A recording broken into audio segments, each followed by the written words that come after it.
3 days into the silent treatment, Derek, my fiancé and CEO, greenlit his assistant's pitch for a self-driving road trip. He expected me to flip, like always. I didn't. A month later, he came back and saw it. I wasn't the same. He backed Molly, stole my project, and thought I'd explode. I didn't. I just helped her draft the proposal. He trashed everything I built just so she could snag her year-end bonus. I didn't fight back, took the blame, took the hit. Molly was all smug. See? Told you. You can't go at Yara head-on. Give her the silent treatment. She folds. She's scared of losing you. That's why she's playing nice. Derek ate it up, called her smart. Then he pulled me aside, offered a raise, a promotion, even a fancy wedding. First time he'd ever brought it up. But he missed one detail. He'd already signed off on my resignation while he was off playing Road Trip King, and I'd already dumped him. That was it. Clean cut. Nothing left. Yara, Mr. Cromwell needs this proposal ASAP. Sorry to bug you, but finish it before you head out. Molly Leach, Derek's assistant, dropped a fat stack of papers on my desk, all chipper like we were besties. I took them. Got it. She wasn't done. Still smiling, she threw in, Mr. Cromwell and I have a client meeting later. Just leave the docs on his desk. Oh, and tidy up his office before you go. Then she strutted off like she owned the floor, heels clicking, mood sky high. Around me, the office fell quiet. My coworkers shot me that awkward look, half pity, half helpless. Everyone knew Derek Cromwell, CEO of Vantral Corp, was my fiancé. Everyone also knew he blatantly played favorites, and Molly was his number one. He'd yanked her from another firm, made her director, then handed her $1 million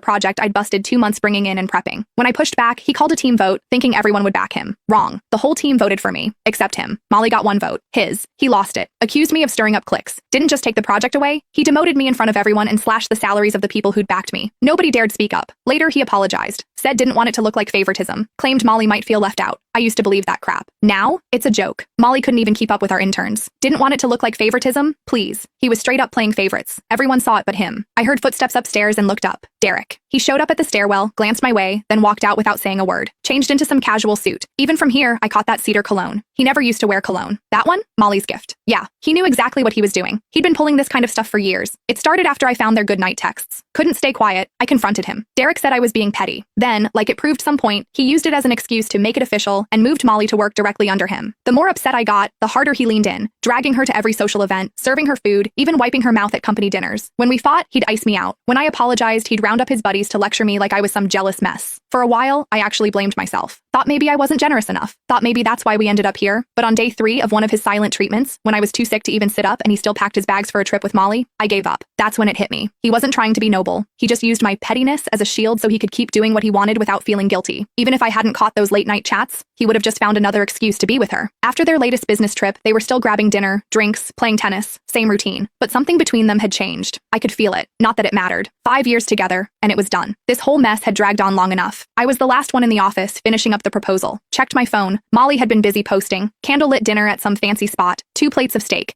Derek, all polished and perfect, cutting hers for her. Caption, steak cut by the CEO himself. It has to taste better.